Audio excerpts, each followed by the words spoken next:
The headline says, women swinging umbrellas at other women. Red hot North Texas real estate market is driving up prices. We have women swinging umbrellas at other women on sidewalks because they literally are fighting over who is in line first.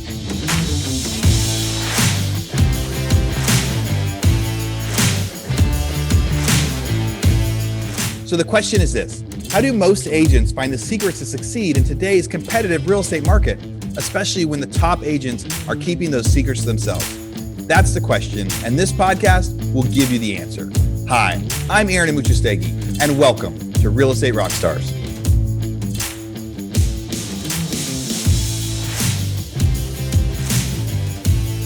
Real Estate Rockstars, welcome to another State of the Market episode. I get to get Kimberly Meserve back on here with me today. So you guys that have been listening for a long time, Kimberly, this is her third time on the podcast. Her first one was episode 919. That was, I guess it was it pre-COVID? It was the 30 under 30. So you were crushing it as a first-time home buyer agent? Yeah, it would have actually maybe just like a little under a year ago, I think we did that. Because I around this time last year, they announced the 30 under 30, and that was the group I won. Yeah, so that it probably was. So right at the beginning, I got you on here. We had a fun chat about all of your bruise and buying workshops. And then soon after that, doing a local workshop at a bar became illegal.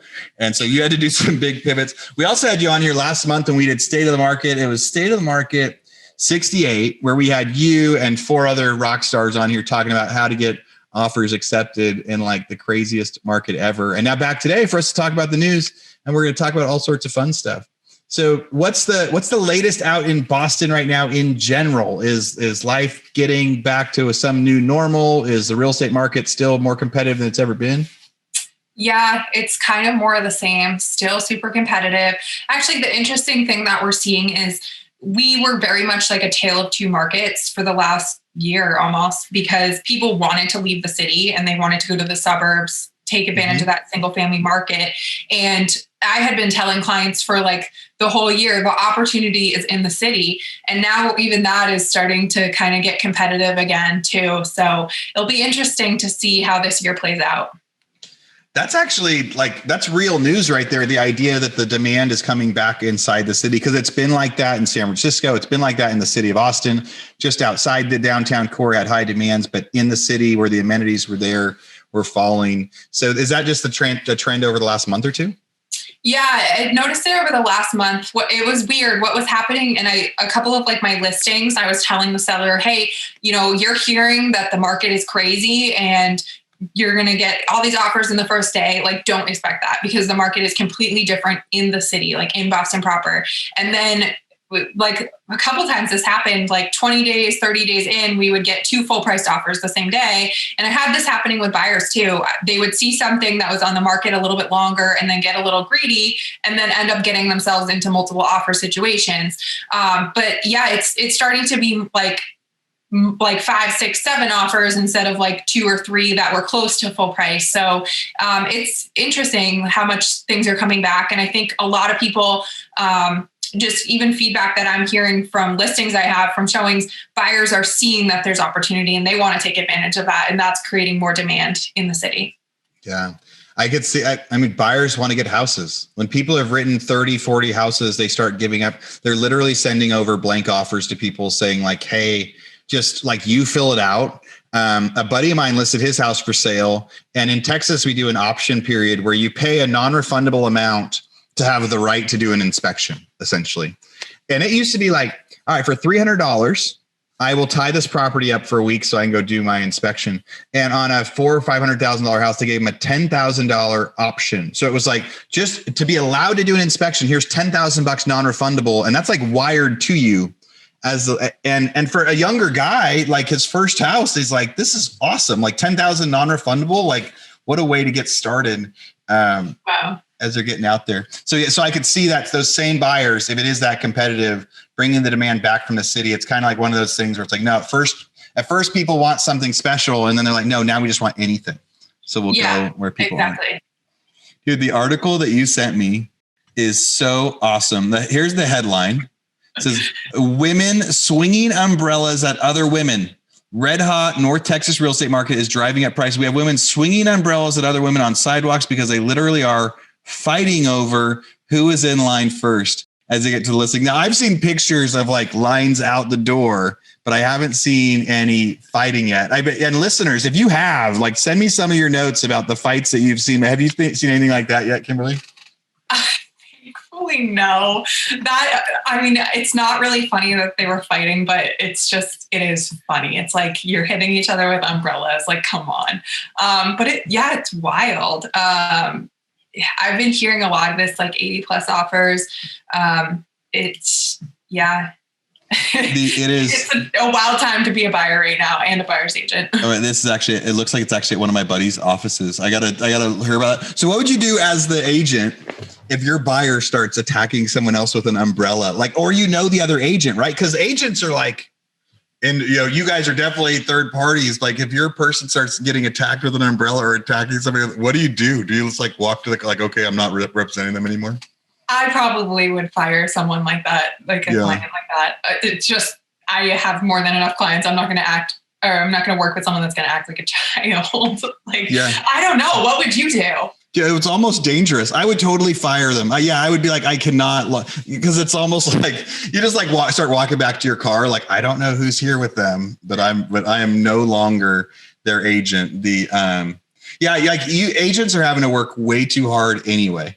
Like you said, so being able to also make sure that no one's getting punched or shot or it is getting serious. I think listing agents should do a better job at making sure people are in and out, right? Mm-hmm. I guess because they're doing a pretty good job at like making people schedule, separating time in between. But when there's 10 people lined up to see a house, that just seems wrong. Especially if they're getting this animated. Yeah, I agree. It's tough. I've seen a lot of agents in my marketplace complaining about limited windows and that they're doing no showings before the open house and they're only doing a showing one day an open house one day between like 12 and 2, which it's not really fair to buyers. If you want to see like 5 houses, how are you supposed to wait in a line and then be expected to get to everything if all you have is a window between 12 and 2 and that's happening on a bunch of different properties?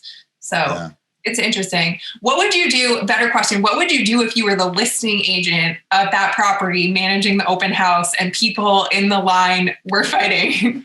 Yeah, right. You notice, you look out and all of a sudden I think you would have to, because it almost is like the listing agent is the responsible party. Like, nobody has authority. There's time you go place. They're like, well, no one's in charge here. But the listing agent kind of is the only one in charge. So I could see the listing agent saying, hey, we have to cancel this open house, or hey, we have to cancel these showings right now. Sorry, this is going, everybody needs to get back to their car. You guys can call me to reschedule. There'll be some people at the front of that line that would be very frustrated, but I think an agent can pretty quickly say like, okay, no, text me, no, call me, let people kind of route back through or have people wait in their cars or something. Like, I think that would be one of those things where there could be some sort of a weird liability for a listing agent. I don't think you get to keep the line going, or you say, hey, you guys aren't allowed to come in. But I could see that all of a sudden getting crazier if like 2 unruly people, if you just single them out. So I think you got to tell everybody, all right, everybody back to your cars. House is closed. Shoot me a text and I'll reschedule everybody. Yeah. How about you? I'd be like, knock it off, or I'm calling the police. I don't know. You almost have to have like some type of like deli meets and stuff. Like, when you go to the deli and you get a number, it's like, take your number. This is the order, you are in line. Yeah. Take your number, go wait back in the car, or go like spread out, or a number at the take. That would solve a lot of it. There's probably going to be a new market for that, right? Like the listing agents put the ticker out. We actually started doing something similar to that for a couple of like our condo open houses, because you can't just have all these people like waiting. It's not like a single family where they can just hang out in the yard. We like set up a QR code and it brings them to a landing page, and then they have to put their info in and we'll text them when it's their turn in the order that we receive them. Dude, that's like a full on what they do at restaurants. What software did you use for that? Or did you guys make something? I just found this like random website that will take any URL and turn it into a QR code. And then we use Brivity for our CRM. So you can set up an open house landing page super easily for any of your listings. And it just, instead of like what we used to do pre-COVID, it would be like an iPad. So like, here's your info, sign in. And now we just have them like take a picture on their phone and it pulls up the form on their phone. And the good thing too is that we now know we have their correct contact information because we can't text a fake number to tell them it's their time. Yeah. Yeah, that's true. That's two cool things. We do that on one of our other businesses where we sell foreclosure data. We put up a sign with QR code for people to register. We used to hand out booklets at these things and they would write down their contact info, and it wasn't always true contact info. But that was one thing we did with COVID was we did the QR code. They put their info in. Now they show the person, I got the text message or it texted to me.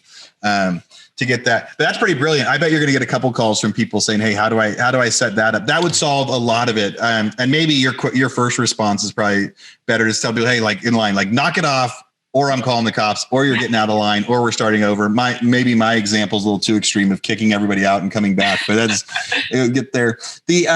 Let's see, there's so many fun articles as we get to look at. One of the, okay, yeah. What are you going to follow up the umbrella article with? I have like 10 articles up here. I'm like, none of those are going to be as good. I have something interesting. So two personal things that happen that I think people should know about. So we own a lot of rentals, and we have had several people not pay any rent in the last 9 to 10 months. And then the government said they were going to be paying, rent for people. And so we still have not, up until today, we had not received any of that. So we had been encouraging residents. So we're not allowed to evict them for non-payment, but nothing was forcing them to go apply for the free money, which was really tough because we would say like, hey, go fill this out and you can get rental assistance. And they were like, well, I don't have to. Right. If you're not going to evict me anyway, I don't really have to. We finally got the residents we did essentially all the work for them. We were like, here, click this link. We'll come to your house. We'll help you, whatever you need. And after like months and months of trying, we just got our first check that was sent to us from a local city to pay all of the back rent for a person for the last few months, plus through May. So now it's essentially like 6 or 8 months of rent. And so I was like, wow, that is a government program aimed at trying to do that. So that was a lot of effort out there. So any listeners out there that are trying that and going through with it, the people still have to apply. So there's a little bit of work, but it was, I kind of thought it was a pipe dream for a while. Like, okay, they're saying this, but we keep applying, we keep trying, and it's not actually going to happen. Got our first check deposited. And so maybe there is going to be, one of the news pieces was they extended the eviction moratorium another couple months. Yeah, I saw an article that someone was saying they expected that more multifamily inventory would come on the market as a result of that. I don't know. What's your thought about that? I think multifamily, I think it depends on the class level of multifamily, because I think the lower class, the C and D level of multifamily, like just the lower end apartment complexes, those are getting really high non-pay percentages. So what I've seen a lot of is like class A, class B, like we've had the tale of two recoveries too. In COVID, there's some industries, there's some working professionals that have not had any pay cuts. They're still at like 100% employment and everything's cheaper, and they got some stimulus money. And then there's like the workers that are service workers, hotel, restaurant employees, the people that really got hurt. So some people are making more money than they ever have because they aren't wasting it on travel and stuff anymore either. And so it's kind of the class A and class B, people have plenty of money. They're paying. Class C, I've seen a lot of vacancies come up. I've seen hotels just getting crushed too. Like the high-end hotels are getting enough occupancy. Low-end hotels are getting foreclosed on. So I bet we will see a lot of multifamily right now starting to get sold. We're seeing single family, like mom and pop owners, selling their houses and trying to sell them as occupied because that's like their one investment they have and people aren't paying. But yeah, I could see in multifamily it really hitting, and there being some good deals because multifamily is a little less liquid than a house. Like you put a house on the market, you get 50 offers. You put an apartment on the market, it's not the same deal. Yeah, I mean, who really wants to buy a building that's occupied with non-paying tenants right now? That's not right. Feeling. Like you're knowing like, hey, this is a value add. So on paper, you can go, I could probably fix this. But are there a lot of multifamily stuff out in Boston? There is. We have a lot of like 2 to 4 family unit stuff, but a lot of them have been converted into condos now. So the prices, like I was looking at a building yesterday, we just have like these crazy low cap rates because they've always been seen as a stable investment. Like people spend a few $1,000,000 on something that has like a 4 or 5% cap rate. But we got crushed in the rental market a lot because of COVID, because of universities not going back to school. Oh yeah. But we typically have like a very, very low vacancy. But it's crazy. I was looking at comps on an apartment the other day in Beacon Hill, which has always been a very, very desirable neighborhood of Boston. And an apartment that would have rented for like $2,500 a month is now renting for like $1,600 a month because there's just the rental market has gotten crushed there. Wow. I could see, yeah. Where there's campus, where there's a lot of students, a lot of things like that. That's a big change. Like that's a 30% decrease in rents in the city where it's like there's still a demand, but that price having to get it down to where people are wanting to do it. College housing, I think, will probably change forever. Like because I think they'll change the perspective or try to reduce their risk, or because there used to be a big challenge to universities to say, hey, the cities would say you need to create more university housing because they put like almost the responsibility on the university. Well, the university gets hit the hardest during times like this. And so I think it's going to, in the future, a lot of them are going to go, no, we still need half the housing to be normal because a single family house, you can pivot. An apartment, you can't pivot quite the same. Are schools open now? I mean, there's so many schools in Boston. Yeah, I don't know like which ones. I have been seeing articles that they're slowly bringing people back. It kind of depends on what your major is. Like if you're doing stuff that's like science lab work, you might be back. But if you're doing something that can easily be done from home, you're not back. But I have been seeing some announcements that people will be coming back in the fall. Yeah. Real Estate Rockstars, this is a commercial break from our biggest podcast sponsor we have right now, Rent Ready. It can be fun getting a new real estate deal, but it can be tough managing your properties after the fact, especially if you're long distance investing or trying to manage multiple properties by yourself. That's why we're here to tell you about Rent Ready. Rent Ready is a property management software that not only makes it easier to manage all your real estate deals from one platform, but they also have the best customer service support in the biz. They're an all-in-one app that lets you easily manage properties, collect rent, list units, screen tenants, sign leases, all from your phone or computer. Imagine all of your real estate doors right in your pocket. How awesome is that? The best part is it's so affordable, one flat price for everything. Unlimited properties, tenants, and support with a real live human. And I have to add in there, that's a new business model that not a lot of people are doing. There's like this freemium model where people say, hey, you can try this, but as soon as you grow, it's going to cost you a lot of money. Or they kind of punish you when you get too many emails on your list or too many comments. They aren't going to punish you when you grow. They're not going to charge you more when you get 10, 20, 30 rentals. They're going to charge you the same when you have 2 or 3 as they will when you have 50 or 60. So you have a nice fixed cost, all software, all in one place. Check it out, Rent Ready, RENTREDI.com. And if that's not enough, Rent Ready is giving our listeners a special code you can use to get a whole year of Rent Ready for just $54. Use code ROCKSTAR50, that's Rockstar50, and sign up for Rent Ready's annual plan at rentready.com. Again, RENTREDI.com with code Rockstar50 to get Rent Ready for only $54. It's really interesting to have some classes back and some not, based on, it's just like jobs. Hey, you could do this one remotely, so you're staying remote. And I think I'd have to imagine students want to get back. Like the fun part about college was not the actual class. The fun part about college was like being there and the experience. I couldn't imagine being in my 20s, having that experience that I had taken away would have felt very unfair. Like I'd have been dying to get back. I definitely would have made different choices. I probably would have just gone to like community college or something. Yeah. Absolutely. And maybe that's not the worst scenario for people, but I could see that changing. So you mentioned at the beginning of the podcast, so you have some listings now. Are you doing a lot of listings right now? I think my business is pretty close to 50-50 right now. We're still very, very heavy on the buyer seminars, but I've been hiring agents. So they're taking on a lot of those leads. So the agents are now, which is, I mean, a year ago, it was like 90% buyers.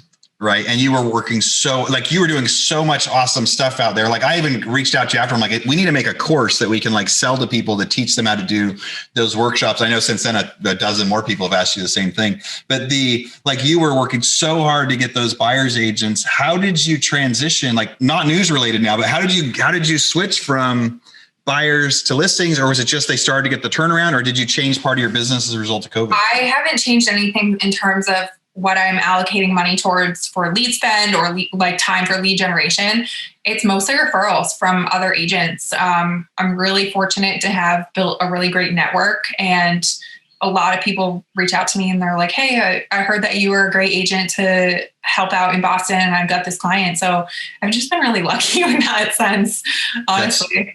Yeah, that is very cool because especially it's because buyer's agents are working a lot harder right now. And at least being at that 50-50 and you being able to make that transition by being essentially, you were just a really, really good buyer's agent and people liked you and you weren't hitting anyone with umbrellas and lines and it helped. And neither were my clients. Yeah, right. You're like, and I kept that's the other thing. If you have a client hitting somebody else, the agent might, tell you never get to make another offer. What's one of these? So an article on Business Insider. I mean, I guess it's old news, but it's just a $400,000 house got 122 offers in 2 days. Oh, is that the house outside of Washington, D.C.? Yeah. And there was like 70 cash offers or something like that. What do you do as an agent if that's happening? Actually, one of my friends that's an agent around here had something like that happen over the summer. Interestingly enough, they got like 50 or 60 offers. And this was before you were hearing stories. I feel like this happens a lot in Austin right now. A lot of my friends that are agents in Austin are like, yeah, we're getting 80, 90 offers. And I asked him, I was like, what did you do? Like, how did you handle that? And he was like, honestly, anything under a certain price, we just didn't even look at. Yeah. It's like you need to filter. I remember in the REO days, there was, they would get 10 or 20 offers, right? There was nothing like this, but they would have a separate form people needed to fill out as a attachment on the top. Like, here's the cover form you need to fill out. What's your offer? What's your continue? They kind of said, here's the 6 or 8 important things to my client. So attach your offer, but this needs to be on the front. How much you're paying, what your, due diligence is, how you're paying, that sort of thing. Have you done anything like that? Do they do anything like that in Boston? I think that's, so a lot of my listings right now have been directly in the city. So it's like exciting if we get 2 offers, but I did just have a listing that was outside of the city that we had like 10 offers and it was a condo. And it was unexpected. I told my clients it's a small condo outside of the city. And I said, you may get like maybe a couple of offers. And that is something that I probably would implement in my business because I can tell you the most annoying thing for me, at least ever as a listing agent, is when you get an offer and every single page of the offer is a separate PDF. Like that drives me absolutely insane. And like, it's because I've spent so much time working with buyers and then having more on the listing side this year is like a really interesting reminder of how some agents just have no clue what they're doing or they're just like not professional. And I'm like, I wanted to just be like, I don't even want to look at this because this drives me insane. Like having all these documents, like different things, like I just want to see one PDF with all the things in there so I can scroll through and put all the terms into my spreadsheet. But I love that like cover letter idea. That's a really good idea. Yeah. I think probably each seller you could even ask your seller, like, what's the most important thing to you? Right. And then have that be on the check. So at least, because if you get that 100 offers, I mean, you can't even call all 100 back and say, sorry, we didn't accept your offer. Like a lot of the manners, the common courtesy in real estate gets tough when you've got that many. So agents these days aren't even calling when they get 20 offers. Like it's not that hard to BCC everybody on an email and just say, hey, we got 20 offers and sorry that it didn't work out. That's true.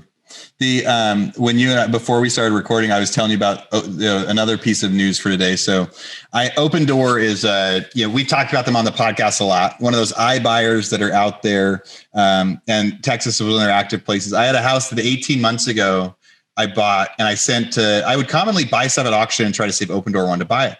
Right. And kind of me as a cocky guy, like a cocky investor, was like, maybe I'll trick them into buying something, right? Like if they're silly enough to pay more than MLS, then great. Like I might as well send it over And if they offered more than I was expecting, it's like, cool, let's do this thing right now. Well, there was a house that 18 months ago, they gave me like a $215,000 offer on. And it's like, all right, cool. So I put a renter in it, didn't do anything. And I got an email from them this last week without asking for anything. They said, hey, the housing market has gone up. Your property is worth more. You remember this house over here? We'll offer you $405,000 for it, cash, close in 10 days. And it was like, I haven't heard from them in 18 months. I didn't re-ask for a new thing. And so 215 is the last offer. 18 months later, it's 405, getting sight unseen offers. The funny thing though, what that did for me though, is I was not considering selling that house. And all of a sudden I was like, oh my God, you'll pay me 405. Maybe I want to sell it. It reminded me of what there's probably some people out there sitting with some houses, not planning on selling. But what if all of a sudden people started showing up and going, hey, here's a cash offer for your house. I know you don't have an agent, but you can stay for 90 days and figure out something else. But it was kind of like they offered me so much. And maybe if I actually put it on MLS, it would sell for more than that. I mean, Opendoor obviously thinks it would sell for more, or they wouldn't try to offer me 405. But just getting that all of a sudden, here's an offer in hand that for a house you weren't expecting to sell for this much. It made me think like, I wonder if that would work in the industry right now. Yeah, I've been seeing a lot of conversations on different groups about this golden letter. Someone decided to name it. Basically just sending people letters saying, hey, I have a buyer that would be interested in buying your house. And we started doing that. And I kind of targeted like the first round of letters, and we just sent them out this week. So I wish I had results to report, but I don't yet. We started targeting properties that are not owner occupied. So like we might have a buyer looking in a neighborhood and we're just going through the tax records and pulling everybody that's non-owner occupied that has owned within a certain time frame, and just sending them letters saying, hey, I have a buyer that would be interested in buying your house. Have you thought about selling? Give me a call. I've been hearing a lot of people having good success with that, which is interesting. Like if you cut out half of the deal, it can be a really good deal for someone if the money's right. And actually, just back to your point, like you could probably put that house on the MLS and get a cash offer too, just given how much of that is happening right now. Yeah.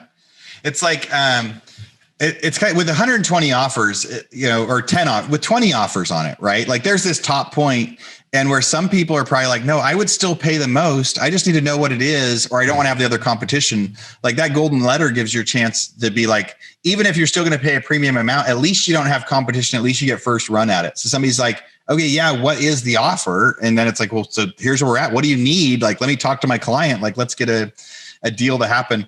I would predict there's going to be a lot more transactions like that this year, because, and especially with non-owner occupied, with investor properties, getting an unsolicited offer. When somebody's living in the house and they love it, it probably does not go as far as, hey, this is an investment property. So I think you're smart. I think you're smart by targeting non-owner occupied. We actually have some software that works for that, where people can try to look up, non-owner occupied. It's probably has never been as valuable as it could be right now, as you bring that up. So let me see. What was some of the other fun stuff that I found in there? So, Inman's talking about Keller Williams hires 4 new top executives, and then Compass is going. Compass IPO. Yeah, they're doing the IPO now. And they said there's a lot riding on that, kind of looking at the way Wall Street values Compass compared to like Zillow, because they're putting so much money behind all these tech companies. And but then Compass's IPO is coming out. Have you been following along in that at all?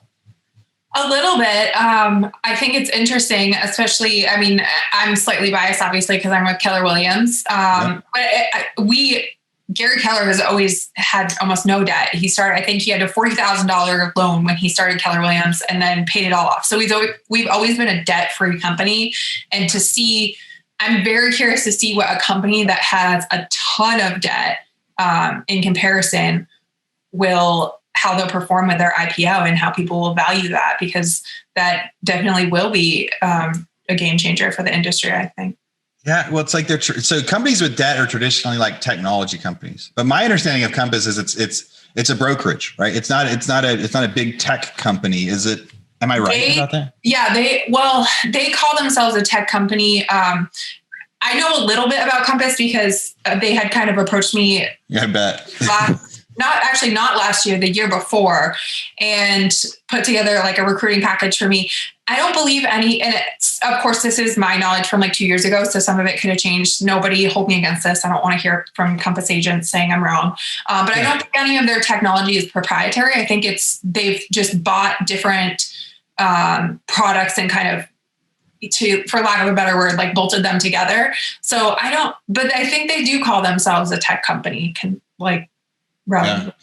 billion valuation they're hoping. So the news that hit it today said they cut their IPO range. They were originally going to come out between 23 and 26 a share. They're coming out with 18 and 19 a share instead. And the biggest news that kind of Bloomberg and New York Times all said is everybody should pay attention, because in the next couple of weeks, it's going to show us how big companies value different real estate types. Essentially, how would they value a real estate company with a ton of debt compared to a Zillow, compared to one without? Interesting to watch. There's so many different ways that like real estate companies are run right now. I just interviewed a guy that he does like a team model where people are on his team for a certain amount of time, but then after 2 years, they get moved to the brokerage so they get a bigger split, because usually what happens is people get really successful and then they no longer want to be on a team. They're like, all right, I'm going to go be on my own now. And so he had some interest. There's so many structures out there. I thought that one was fascinating. One of the Bloomberg ones says strong demand and squeeze supply push home values to records, but it's like now they think that it's actually becoming home prices are set to go higher, obviously. Add to that an inevitable increase in interest rates. Now we're starting to get worried about what might happen. So Redfin said the typical American house price keeps hitting record highs. The rise is concerning. Now, I think it said house prices keep going up. It's concerning in the fact that, when interest rates, it's concerning how much prices have risen during the pandemic. When the pandemic is over, purchasing a home is going to cost much more than ever before. And so when certain Americans are finally getting their jobs back, now will they be priced out of a future? I think that's a really good point. I actually don't disagree that it is concerning. I just don't see what's going to be a big catalyst in changing everything unless interest rates just go absolutely nuts, which I don't see. I think it's going to be a slow and steady thing. But the problem is that the delta between the average income and the average home price is increasing. And so affordability becomes a big issue. Yeah, I think that I think affordability is an issue. The Fed had said, there's a couple different articles where the Fed has said, no, we're going to keep the interest rates near zero for a while, even though they've been like, yes, inflation is coming, but we can still keep rates low. But if rates stay low, we looked at that thing on our last podcast you were on, where it was like, hey, you can actually, even though prices have gone up 20%, it's actually cheaper. Mm-hmm. It's actually a lower payment. But yeah, by the time it does, I don't see anything changing it either. For a guy that always buys, foreclosures and bank, I'm almost always been buying during down markets, and I like to predict different like downturns. And for the longest time, I've thought like, no, there's a correction. And now with so much government intervention, I'm like, I don't see anything that will be a catalyst to, if COVID couldn't crush a market when it crushed so many different things, I don't see anything and when it happened, I'm like, okay, there it is. Now the market's going to crash. And it sure didn't. Yeah. I don't see anything that's going to change that in the future. I know it's wild that we're like just over a year into this, because I remember this time last year, just that uncertainty and panicking, being like, what is going to happen? Yeah. Little did most of us know that we were about to have like our best years yet. Yeah. Not the easiest. Best years transaction wise. Number of transactions. It was funny too, because for a while I thought it was everybody upsizing. Right? Like everybody's like, no, I've been stuck in this house for a while. I need more room because of COVID. Now it's more like, I think it's a mixture of upsizing and also downsizing or change, or people that are just like, hey, let's move cities now, or people are just tired of being in the same place because they're spending so much time in their house. Are you still seeing mostly people upsizing, or are you seeing both? I'm seeing a mix of stuff. People selling their investment properties, people, we have so many first-time home buyers, so they're not really upsizing. That's true. It's a mix. I think the interesting thing that has changed a lot of that, like to your point of like people wanting to just move and be somewhere different, is working from home. A lot of companies are going to be doing like 3-day work from home type of things. And that changes things a lot when you don't have to worry about as much time. Like if you have a long commute and you're doing that 5 days a week, that's a lot of time spent just commuting. But if you only have to do that 2 days a week, that changes things a lot. And it gives people more flexibility of where they can live. And if they're able to work remotely all the time, then they can go buy a van and travel around the country or something. Yeah. That's like a secret goal of mine.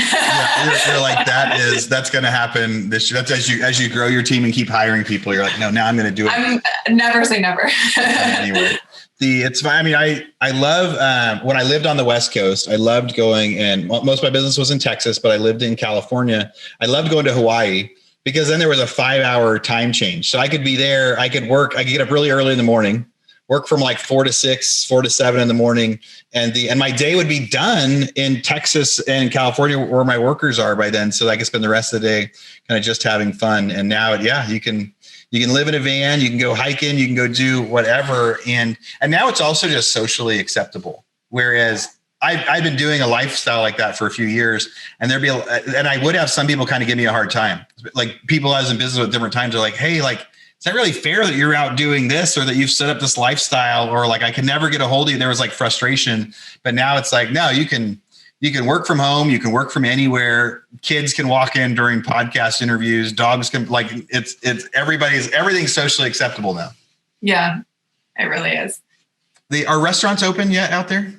They are opening. I'm sad that we've actually lost a lot of restaurants. A lot of like really good restaurants are not opening back up. So I'm just curious to see how it's going to play out in terms of like social, like, are people not going to be in the city as much? Are restaurants going to open back up? Like new restaurants going to fill those spaces? Or is it going to change the scope of like commercial real estate? I don't know. I don't know either, because I think there's still people that aspire to have a restaurant someday. And I think there's still people that have good ideas, but man, it's just so much scarier. So I can see them being so much more skeptical now, or so much more careful, where it's like, yeah, I want to do that, but feeling like I can't think of another time in any of the history that I've studied where someone's ability to run a business was just taken away completely outside their own control. Like, I know several businesses that were very successful restaurants. I mean, it's so hard to be a successful restaurant anyway. Most restaurants already fail. So hard to be a successful restaurant. But at the point now, there's restaurants that have been successful. They did figure it out. They were making lots of money. They were doing great.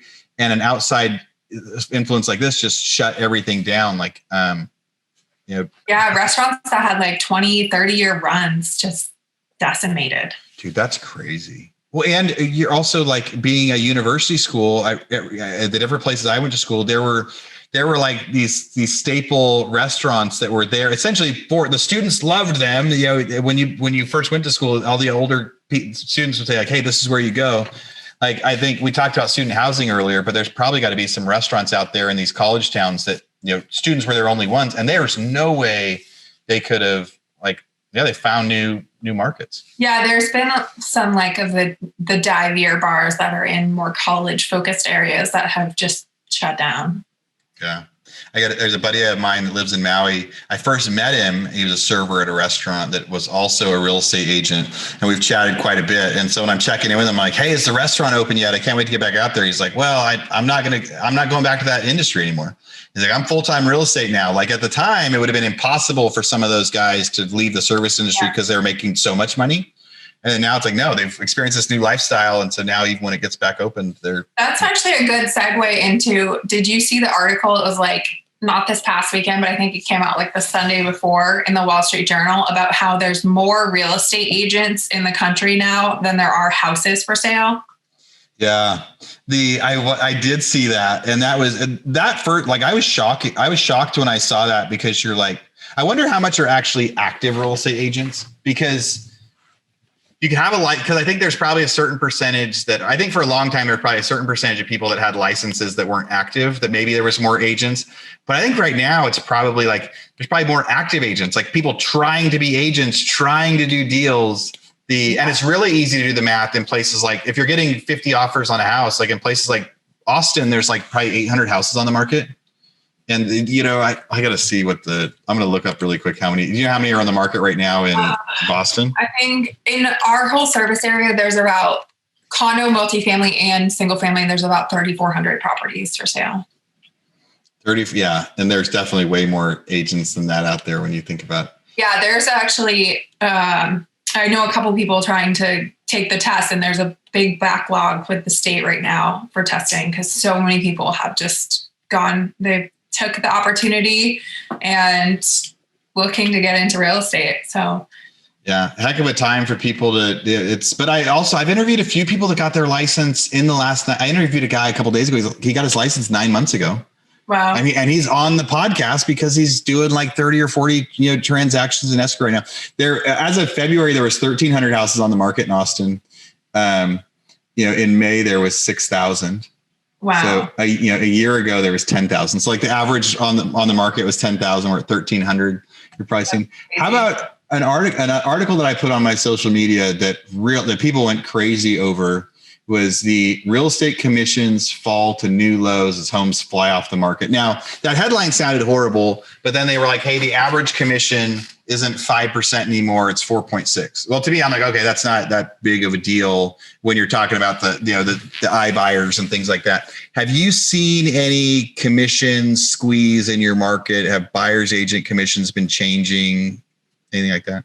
No, we've actually always been kind of lower here. Okay. And I used to have, when I got into real estate, I used to work in Southern Maine and New Hampshire, and typically the buyer agent split was a little bit higher there, but I've never felt a pain point of it because our average price point is so high. I did see one like a couple weeks ago that was sub 2%. And I was like, ooh, but I haven't really noticed it becoming a trend. I think it will be interesting to see because some of that also gets balanced out by higher prices, right? So when it's a percent, are we going to notice it? I also think companies like Zillow, some of these tech companies are going to start to put pressure on how much money we're making. And it might cause some people, it's going to cause some people to have to be more responsible business owners because we often talk a lot about how much GCI you're making or how much volume you're doing, but we don't talk about profit a lot.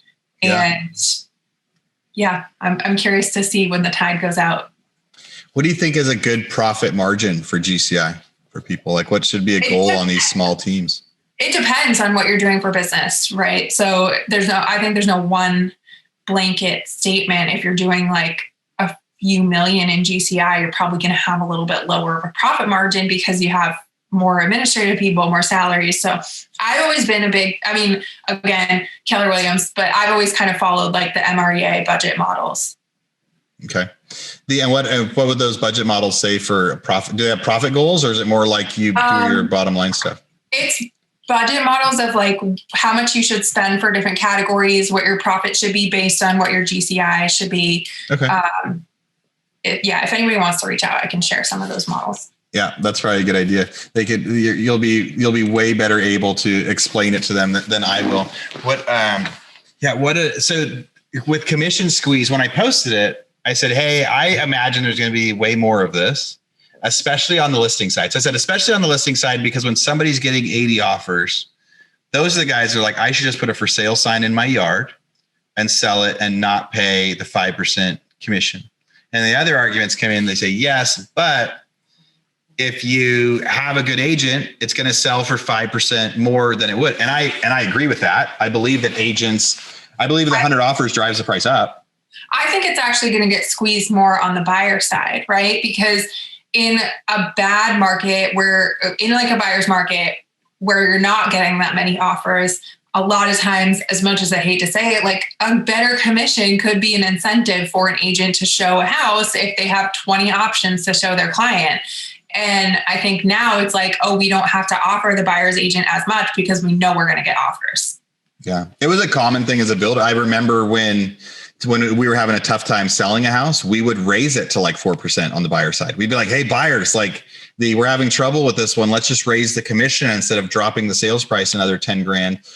But the thing that sucks about that, I think right now, is the buyer's agents are working harder than they've ever. So I think it is going to get squeezed on the buyer side. I think it's going to get squeezed like crazy, especially when people have Zillow and all the other places trying to say, hey, we'll list it for free or flat rate. And then people tend to lose seeing the value in an agent if they're getting so many offers.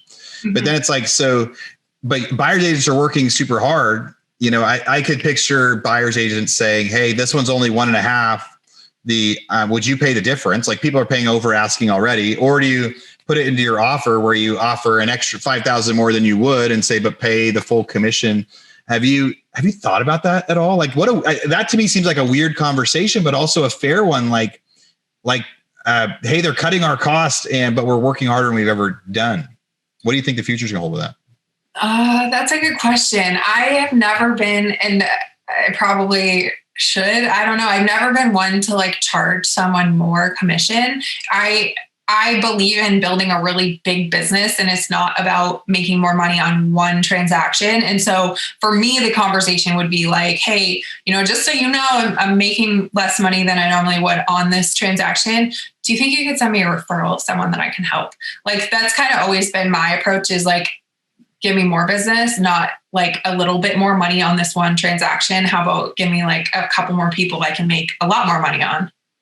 What a cool way to attack that, where I hadn't thought about that, because I know that, because a couple of people responded and they said, hey, I always make my buyers pay a difference right now. And other people, and I was curious about that conversation. I love that idea of saying like, hey, it's totally okay to share it, but then also going, so, hey, just send some people my way. So yeah. Happy to do this for you, but send more my way. It's that growth mindset of like, no, more is better. More happy people is better. Yeah, I've always been like pretty laid back about that stuff. And I don't know, I'm just maybe a little bit too generous with my money. Like, I've helped people out when we were at like an impasse on negotiations with like the tiniest little things. And like, I know when someone's buying their first house, like, to have to spend $500 on something might be a big deal for them. But for me, I'm just like, it's not a big deal. So I'm happy to help you out, or like, I'll hire that electrician and pay for it on your behalf. And whenever people come back to me and they're like, thank you so much, like, that was so kind of you, I'm like, hey, don't worry about it. Like, if you hear of anybody that we can help, like, send them our way. Like, I don't know. I just think having an abundance mindset and like, just, there's more than enough to go around. That is awesome. I love that as an answer, because I also had plenty of agents message me and tell me that they hated me and they didn't want me to even post. And I'm like, I'm just the messenger. I'm just telling you guys the article that commissions are getting crushed. I am not the one doing it. I see like in Facebook groups, people will like die on the hill of like a couple $1,000s in a transaction. And I'm just like, I value my time. I don't want to start all over with this person. If it takes me like pitching in a little bit to get it done for them, like, I'm more than happy to. Especially now. I mean, you said you've had a lot of people have had the best year of their lives transaction-wise, but it's been a ton of work, a ton of transactions, and you're having to write so many offers for so many. You have to have more clients. Like, one of the solutions to get your offers accepted is have more clients you're writing offers for, because there's different things out there. Well, that hour sure went by quick. Of us getting to chat here. Tell me about your, so right now you're hiring out in Boston right now. You've got like your team, like you said at the beginning, you used to do all those buyer's agent stuff. Now you're getting some other side of it. Are you still hiring right now? Yeah. So we're looking to bring on 5 more agent partners by the end of the second quarter, which is tomorrow it starts. So yeah, I mean, anybody, honestly, if you're looking to get into real estate, if you just got licensed, reach out. Like, we have a lot of really wonderful training systems in place, people for you to contact. Like, I like to believe that we're a really high value team and that you're getting what you put into it out of it. So I'm more than happy to have a conversation with anybody. Even if I'm not the right fit, I might be able to point you in the right direction. And you're like, I want to say Boston area, because I don't really know the area, but how big is that area? What areas are you trying to hire people in?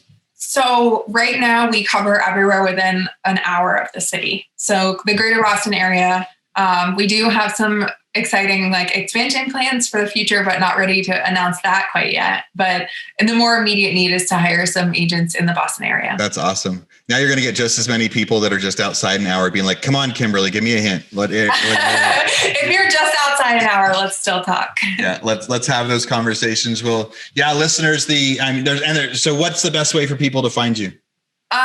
They can text me. That's probably the easiest. My parents gave me a name that's hard to spell because they decided they should spell it differently. And so I'm not going to spell out my email, but you can put it in like the show notes or something. They can email me. My phone number is 978-587-6489. Text me, DM me on Instagram, whatever. I'm pretty easy to find. Yeah, you and I chat on Instagram a lot. You're always, if you guys are on social and you don't follow Kimberly, she does, especially, you're sharing everything. You're sharing buyer tips. You're sharing what you're doing to grow your business. You're sharing stuff to the people that are thinking about hiring you as an agent. Like, it's so well-rounded, providing value for people thinking about real estate and everything else. So, we'll definitely have to have you on again soon so we can talk about the news some more. That was totally fun. And any final thoughts for anybody out there? Don't work with people that will hit other people with an umbrella. Boom. That is the best final thought. Yes. Do not hit someone with an umbrella. Don't work with people that do. Kimberly, thanks for joining me on the podcast, Real Estate Rockstars. Thanks for listening. All right, Real Estate Rockstars. This is Aaron Muchastegui jumping in again to thank you for listening to the show. Hopefully you guys loved listening to that one. And I want to make sure that you know about all of the extra resources that we have. And also, we need your help. They say podcasts are free. You get to listen to podcasts for free. But what is the cost of that podcast? I would say if I could beg you to pay anything for that podcast, I would say the cost of the podcast is going and giving a review. So whether you download it on Google or Apple or YouTube or anywhere else, please go give us a review. Say what you liked, what you didn't like. It helps us get better guests. The more reviews, the higher we get in the rankings. Right now, we are the biggest podcast out there for real estate agents, and we want to keep that spot because we know there's lots of podcasts out there. So go give us a review.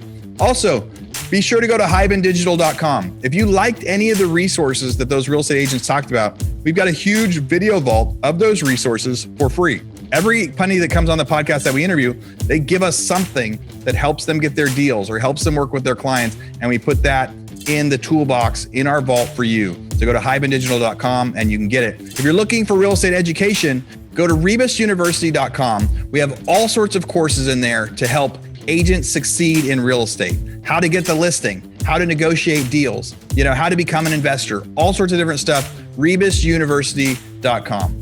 And if you want to chat with me, go find me on Instagram. And if you come find me on Instagram, you can send me messages. Tell me what you want to hear. Tell me what you liked, what you didn't like. We try to put a bunch of content out there too. You can find me in two different places. It's at rerockstars.com for our Real Estate Rockstars page, or at aaronmuchastegui.com for my personal Instagram page, where I can chat with you about all sorts of different things. Thanks for listening. We'll see you again soon.